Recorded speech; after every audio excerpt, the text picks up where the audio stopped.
Hey everyone, welcome to another Compass vlog. Sadie and Eric here. We're the owners of Compass. Glad to have you watching one of our vlogs. Always blows us away how many people who don't work at Compass watch these things.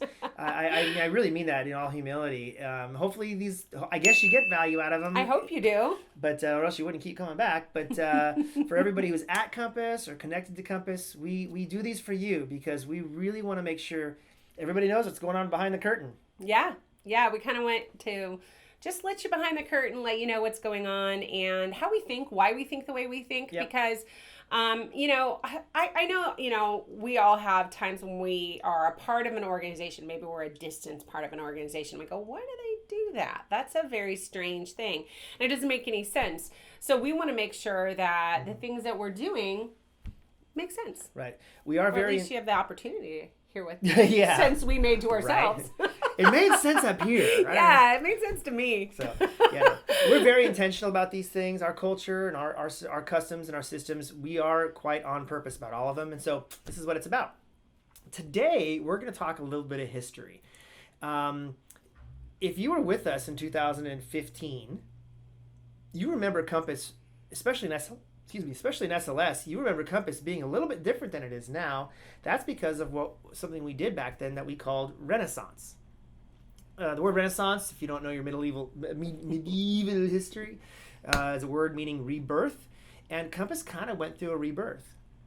Yeah, so one of the things that, we really work to do is make sure that we're putting things in a positive way. So instead of saying we're going to dismantle something or we're going to take something apart or we had some really blow it up. We're going to fix it. We're going to repair it. Yeah, we decided, what? We're not going to disparage what we were doing before. We're just going to look at how we can do it better. Right. Because oftentimes it's not necessarily about the people. We've had many different times where we've learned this lesson. It's not that someone's not working hard. It's not that they're not applying their very best effort.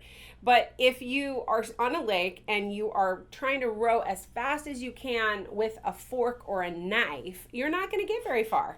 And you're going to look really stupid. Yeah, but you could be putting your best effort into it. But if it's not the right tool and you're not using the right system, that effort doesn't get you where you want to go. You need a paddle. So one of the things we looked at with Renaissance is we realized some of the things that we were doing, as hard as everyone was working on the team, just weren't working. What we were doing, our way of running SLS was built on a model that we designed roughly around 2005, about 10 years before.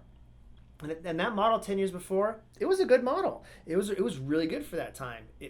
Everything about Compass fit into it. It was if you will, the family car was the right size. Well, you know what happens in families? They get bigger. And that family car that you and your 3 kids fit in when they were all toddlers probably doesn't fit anymore when they're teenagers. Ask us. We have teenagers that are 6 foot now. Exactly. And they need a bigger car because then you're driving your teenagers. It's not just your kids, it's their friends. And they all have crap with them, these big old bags of gym equipment or whatever. So you need a bigger car. And that's what Compass needed in 2016 was to build a bigger, bus rather. Because it felt like at that time we had people hanging out the window, and there were a few things that led specifically to that feeling of, I don't think this car suits Compass anymore. Mm-hmm. And for those of you who weren't here with the structure was we had a case facilitator and they had a helper, they had a CFA, and together those two worked in tandem to get everything done for up to 17 clients. Woo! Yes, 17 clients, 1 CF. So what was some of the consequences, unintended consequences is, well, first of all, people didn't know who their supervisor was. Because they may be on different caseloads, so they may work with this client and this client and this client. So they could have 3 or 4 different supervisors, and so it was difficult to know who to report to. We would ask people on exit interviews, who was your supervisor? How did you think they did? And I didn't know who my supervisor was a lot, which was a big problem. Absolutely. And that actually was a contributing factor to why our turnover was so high back in 15 and 16. One of the other unintended consequences is that because one person was trying to take care of so many different situations, our on-call system, our pager system, was bananas. Yeah. Bananas. It was messy. We had lots going on, things that hadn't been addressed that could have been addressed, turning into crises. And we realized it was just really, we were trying to have our case facilitator take on way too many responsibilities for way too many people. Exactly. And then if there would be a staffing problem on an emergency situation, the case facilitator would be calling people to fill in a hole. They might not even know the people they were calling. Literally didn't even know. And there was somebody that they were officially the supervisor for. I remember we got together one time and we asked our leadership team, like, hey, what's not working? We had 4 pages. It was depressing. Of notes, like big, big pieces of paper with everything that wasn't working. And it was hard. Like, I cried. Like, it was so hard to see that we had so many things that were breaking down and not working inside of our organization. And it told us that we were going to have to do something pretty dramatic, and we were going to have to take on a renaissance. We were going to have to take on a rebirth of who we are and what we were capable of doing. And really, we needed to look at our system, because our system had some flaws in it, clearly. Exactly. It was a painful revelation to find out that, I'm cramming all 5 of my kids in the back seat of my car. There's only 2 seat belts, and this isn't safe. This isn't. No one's comfortable. It's just not working. And they're mad at me because their friends have to be. They're embarrassed. It's all that dynamic, and so that kind of hurt our heart. But we're grown up, so we dealt with it, and we had some working groups. And we put some together, and we came up with a new model. Trivia. Josh Flom was the guy who suggested the model, so so you can always give him a round of applause, because he was one of the younger members on that leadership team, and he was the one who actually came up with the idea that we eventually deployed as a part of Renaissance. And some of the fruit has been amazing. Oh, So some of the things that have occurred once we decided to, so if you don't know what we did, hopefully you do, because you're living and working inside of Compass.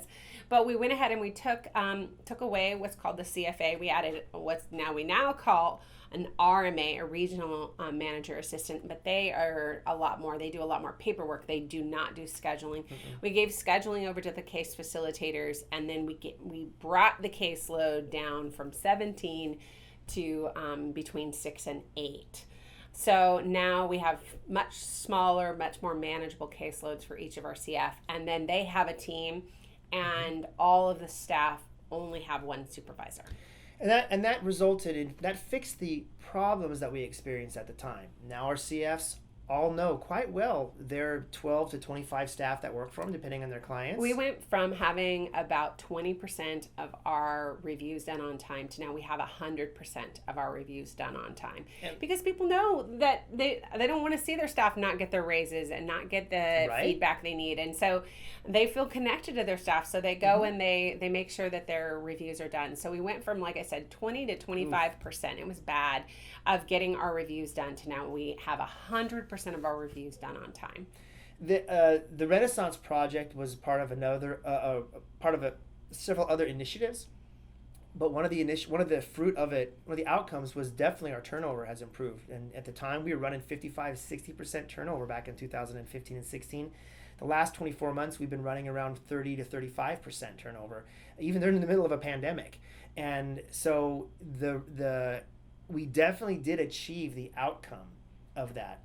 But it did come with a lot of change, and it was disruptive, and it was uncomfortable. So those are the changes and some of the practical outcomes that resulted from this Renaissance. But Sadie, why don't you share a little bit about what you think the real human fruit was of the Renaissance?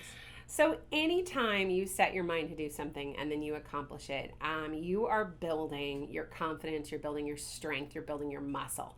And so we as an organization definitely, unequivocally, grew stronger in that season. Yeah, totally. We as leaders grew stronger. We grew stronger in our ability to communicate, as well as come up with a plan and execute it.